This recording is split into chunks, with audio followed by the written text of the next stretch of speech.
तर मागच्या पार्टमध्ये तुम्ही पाहिलंच असेल की आपण हा प्लेको आणि एक श्रिम्प पकडला होता. तर अशा पद्धतीचे आपल्याला अजून श्रिम्प पकडायचे होते. त्याच्यामुळे यातला फिश मी काढून टाकला आणि फक्त श्रिम्पच त्याच्यामध्ये ठेवणार होतो. कारण आपल्याला फक्त श्रिम्प पकडायचे आहेत. त्याचं महत्त्वाचं कारण म्हणजे असं की श्रिम्प यांचं प्रोडक्शन लवकर होतं आणि आपल्या गप्पीसाठी ते हेल्दी फूड असू शकतं. त्याच्यामुळे मला जवळजवळ 7-8 श्रिम्प पाहिजे होते आणि ते आपण घरी घेऊन जाणार होतो आणि आपल्या पॉन्डमध्ये सोडणार होतो. आणि या जागेवर श्रिम्पची ॲक्टिव्हिटी भरपूर होती. म्हणजे त्यांची पिल्लं वगैरे होती. त्याचबरोबर तिथे काही मोईनाज वगैरे पण होते. मोईना सुद्धा आपल्या फिशसाठी खूप हेल्दी फूड आहे. मोईना आणि श्रिम्प खाल्ल्यानंतर गप्पीजना जे काही प्रोटीन्स वगैरे हवे असतात हेल्दी राहण्यासाठी, तर ते त्यांना त्यातून मिळून जातात. त्याचबरोबर आपले ब्लड वॉर्म्स सुद्धा आहेत, जे फिशसाठी हेल्दी असतात. आणि महत्त्वाचं म्हणजे फिश फूडवर सुद्धा माझा स्टडी चालू आहे. तर मी प्रत्येक प्रकारचे फूड आपल्या फिशला वगैरे देऊन बघतो आणि त्याच्यावर काय इफेक्ट होतोय का, किंवा फिशची हेल्थ कशी राहते, त्यांचा कलर किंवा त्यांचा जे पॅटर्न जो आहे तो तसाच राहतोय का, याचं ऑब्झर्वेशन मी करत असतो. आणि मी इथे 7-8 श्रिम्प तरी पकडलेच होते. आता त्यासाठी आपल्याला एक बॉटलची गरज होती ज्याच्यामध्ये आपण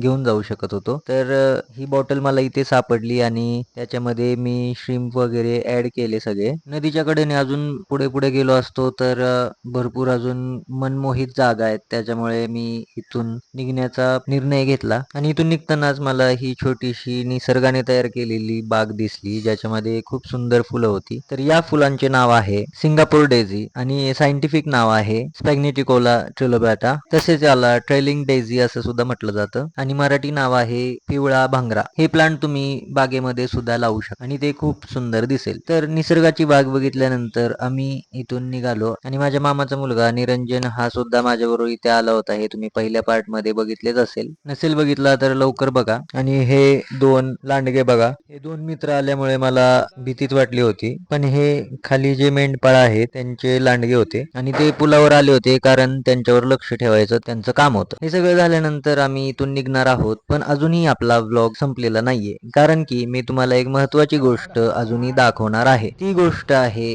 ज्या ठिकाणी आम्ही लहानपणापासून खूप एन्जॉय केला, ती म्हणजे आमचा हा मोठाच्या मोठा स्विमिंग पूल. जिथे आम्ही लहानपणी या स्विमिंग पूलमध्ये पोहायचो आणि ही खूप मोठी विहीर आहे आमच्या गावातली. तर तुम्हाला ही विहीर कशी वाटली मला कमेंटमध्ये नक्की सांगा. आणि जरी तुमच्या गावामध्ये अशी एखादी मोठी विहीर असेल तर मला पोहायला नक्कीच बोलवा. त्यासाठी आधी मला फॉलो करा, मगच बोलवा. आणि सगळा व्लॉग झाल्यानंतर आलेल्या या मित्राला माझ्याकडून खूप खूप शुभेच्छा. फॉलो करा आणि अनिकेतला शेअर करा.